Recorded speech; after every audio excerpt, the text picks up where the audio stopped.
আসসালামু আলাইকুম প্রিয় দর্শক, আজকে আমি আপনাদেরকে এমন একজন মানুষের কথা বলার জন্য ক্যামেরার সামনে আসলাম যার ইমেজটা হলো একদম হাই ইমেজ। তিনি শুধু বাংলাদেশে জনপ্রিয় ছিলেন না, তিনি বহির্বিশ্বেও ছিলেন ব্যাপক জনপ্রিয়। বিশ্বের বড় বড় রাষ্ট্রের মোড়লদের সাথে তার ছিল ওঠা বসা। তিনি শান্তিতে নোবেল পাইছিলেন। তিনি একজন অর্থনীতিবিদ। তার ব্যাপক সুনাম ছিল, যাকে আমি বদ্দা বলে ডাকি। আপনাদের মধ্যে অনেকে তাকে সুদখোর বলেও ডাকেন। এমন একটা সময় ছিল যার গ্রহণযোগ্যতা বাংলাদেশের সর্বমহলেই ছিল। সবাই তাকে খুবই পছন্দ করত, তার সুনাম গাইত। তিনি একজন মহান মানুষ, মহৎ মানুষ। তিনি শান্তিতে নোবেল পাইছেন, তিনি অর্থনীতিবিদ। তিনি যদি কোনোভাবে বাংলাদেশকে সেবা করার সুযোগ পাইতেন তাহলে বাংলাদেশকে ইউরোপে আমেরিকা বানিয়ে দিতেন, বাংলাদেশের মানুষকে সুশীল বানিয়ে দিতেন এবং বাংলাদেশটাকে একদম স্বর্গরাজ্যে পরিণত করতেন। এরকম বয়ান তার কিছুদিন আগে এই সমাজে ছিল। কিন্তু বর্তমানে দেখেন, বর্তমানে তার ইমেজটাই একদম তলানিতে। বর্তমান পরিস্থিতিতে আসার আগে আমি অতীতের কিছু কথা বলে নেই। অতীতে সবার মাঝেই তার সুনাম থাকলেও, গ্রহণযোগ্যতা থাকলেও, আলেমদের মাঝে তার গ্রহণযোগ্যতা ছিল না, সুনাম ছিল না, ব্যাপক সমালোচনা ছিল। ওয়াজের মাহফিলে বক্তারা তাকে নিয়ে এমন কোনো শব্দ নাই যে শব্দগুলো দিয়ে তার সমালোচনা করতো না। তাকে সুদখোর বলে গালিগালাজ করা হতো, তাকে বাংলাদেশের সুদের জনক বলা হতো, ক্ষুদ্র ঋণের প্রবক্তা। তিনি বাংলাদেশের জন্য অভিশাপ, তিনি বিনা হিসাবে জাহান্নামে চলে যাবেন। এই ধরনের বক্তব্য, এই ধরনের ওয়াজ শুনতে শুনতে আমরা একটা সময় ক্লান্ত হয়ে পড়েছিলাম। কিন্তু 2024 সালের 8ই আগস্ট রাষ্ট্র ক্ষমতা গ্রহণের পরপরই ঠিক উল্টো ঘটনা ঘটল বদ্দার ক্ষেত্রে। আলেম সমাজে যেমন তার গ্রহণযোগ্যতা ছিল না, রাষ্ট্র ক্ষমতা গ্রহণের পর থেকেই আলেম সমাজে তার গ্রহণযোগ্যতা পেল। বক্তারা আর ওয়াজ মাহফিলে তার নামে কোনো ওয়াজ করেন না, তাকে সুদখোর বলেন না, তাকে বাংলাদেশের একজন নিকৃষ্ট মানুষ হিসেবে আর পরিচয় করে দেন না। আলেম সমাজ বলতে শুরু করলো তিনি নাকি আল্লাহ প্রদত্ত একজন ব্যক্তি, যিনি বাংলাদেশের রাষ্ট্র ক্ষমতার দায়িত্ব নিছেন, তার পদত্যাগ চাওয়া নাকি পাপ হবে। এ ধরনের কথা বিভিন্ন আলেমের মুখে আমরা বলতে শুনলাম 2024 সালের 8ই আগস্টের পর থেকে।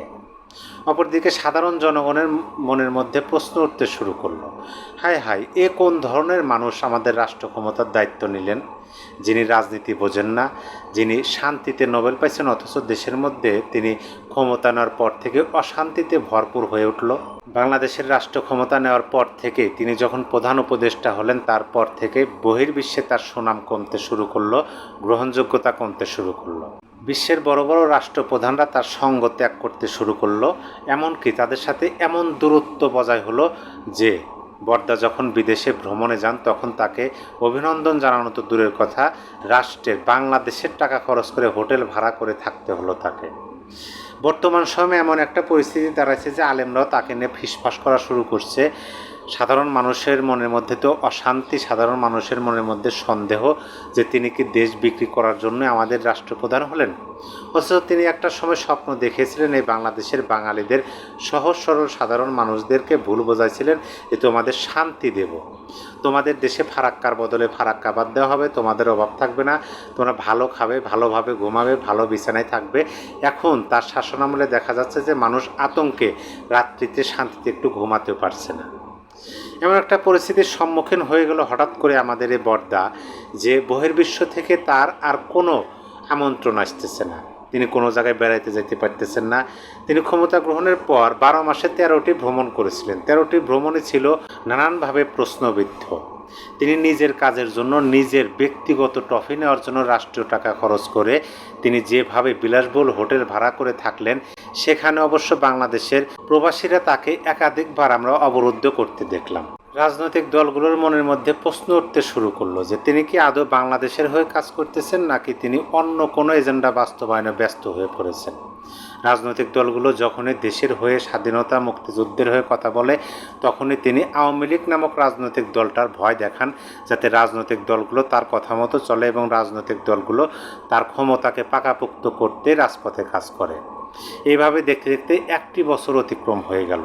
এই 1 বছরের মধ্যে তিনি দেশের জন্য কি সফলতা বয়ে আনছেন সেটা আমরা বলতে পারি না, তবে এইটুকু বলতে পারি তিনি যেভাবে নিজেকে ইন্টারন্যাশনাল মানের খেলোয়াড় হিসেবে পরিচয় করে দিয়েছিলেন, নিজেকে ম্যাটিকুলাস ডিজাইনের মাস্টার মাইন্ড হিসেবে পরিচয় করে দিয়েছিলেন, সেই তুলনায় বাংলাদেশের তার হাই ইমেজটা ব্যবহার করতে পারলেন না। তিনি রোহিঙ্গা নিয়ে কথা বলছিলেন যে আগামী ঈদ রোহিঙ্গারা তাদের নিজস্ব ভূমিতে পালন করবে, কিন্তু দুঃখজনক হলেও নতুন করে আরও 10,000 রোহিঙ্গা বাংলাদেশে প্রবেশের জন্য তারা সীমানার কাছাকাছি অবস্থান গ্রহণ করতেছে। বাংলাদেশের স্বাধীনতা, সার্বভৌমত্ব, মুক্তিযুদ্ধ এই বদ্দার আমলে ঝুঁকির মধ্যে পড়ে আছে, যা অতীতে কোনো সরকারের আমলেই এরকম ঝুঁকির মধ্যে পড়ে থাকতে আমরা দেখি নাই আমাদের মুক্তিযুদ্ধ, স্বাধীনতা এবং সার্বভৌমত্ব। বর্তমান বাংলাদেশের রাজনৈতিক প্রেক্ষাপটের দিকে তাকালে সহজেই বোঝা যায় এবং অনেককে বলতেও শোনা যায় যে বদ্দা নাকি এখন সেফ এক্সিট খুঁজতেছে। তিনি 2026 সালের ফেব্রুয়ারির মধ্যে নির্বাচন দেবেন এবং তিনি চলে যাবেন। কেন? তিনি তো স্বপ্ন দেখাইছিলেন এই দেশটাকে ইউরোপ আমেরিকা বানাবেন। তিনি ইউরোপ আমেরিকার কথা বলে দেশটাকে পাকিস্তানের দিকে যে নিয়ে যাচ্ছেন এটা এখন সবাই বোঝে।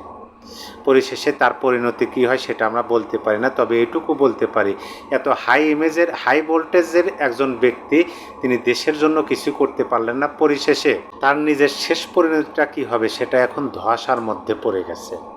এত হাই ইমেজের ব্যক্তি নিজেকেই এখন রক্ষা করতে পারতেছে না, আমাদের দেশটাকে তিনি কিভাবে রক্ষা করবেন? সকল দেশ থেকে আমাদের দেশটা মনে হয় ধীরে ধীরে এক ঘরে হয়ে যাচ্ছে। তিনি যত তাড়াতাড়ি যাবেন ততই নাকি দেশের জন্য ভালো হবে বলে অনেকে এখন মন্তব্য করতেছেন সোশ্যাল মিডিয়াতে। একজন রিক্সা চালকের কথা শুনলাম, তিনি সুন্দরভাবে বুঝিয়ে দিলেন যে তিনি শুধু নিজের স্বার্থটাই আগে ভালো বোঝেন। তিনি ক্ষমতা নেওয়ার পর থেকে তার নামে 666 কোটি টাকা তিনি উজ্জ্ব করলেন। তার গ্রামীণ ব্যাংক কোম্পানি থেকে বাংলাদেশের 25% শেয়ার 10% নেমে নিয়ে আসলেন। তার গ্রামীণ ফোনের ট্যাক্স 29 সাল পর্যন্ত মওকুফ করে নিলেন। নিজের নামে বিশ্ববিদ্যালয় করে নিলেন, আদম ব্যবসায়ের লাইসেন্স করে নিলেন, আরও কত কী। পরিশেষে আমরা এটা বলতে পারি যে বদ্দা তার হাই ইমেজটা নিজের স্বার্থেই ব্যবহার করেছিলেন, নিজের সুবিধার্থেই ব্যবহার করছিলেন, কিন্তু পরিশেষে তার হাই ইমেজটা কি তাকে বাঁচাতে পারবে, তাকে একটা সেভ এক্সিট দিতে পারবে এবং তিনি কি ভালো পজিশনে আগের যে অবস্থানে ছিলেন সেই অবস্থানে যেতে পারবেন? এই প্রশ্নটা এখন জনমানুষের মনের মধ্যে ঘুরপাক খাচ্ছে। হাই ইমেজের ব্যক্তি দিয়ে, হাই ভোল্টেজের ব্যক্তি দিয়ে দেশটা যে হাই ভোল্টেজ বা হাই ইমেজে উত্তীর্ণ হতে পারে না তার জীবন্ত প্রমাণ হিসেবে আমাদের বদ্দা ডক্টর মোহাম্মদ ইউনূস বাংলাদেশের ইতিহাসে লেখা থাকবে।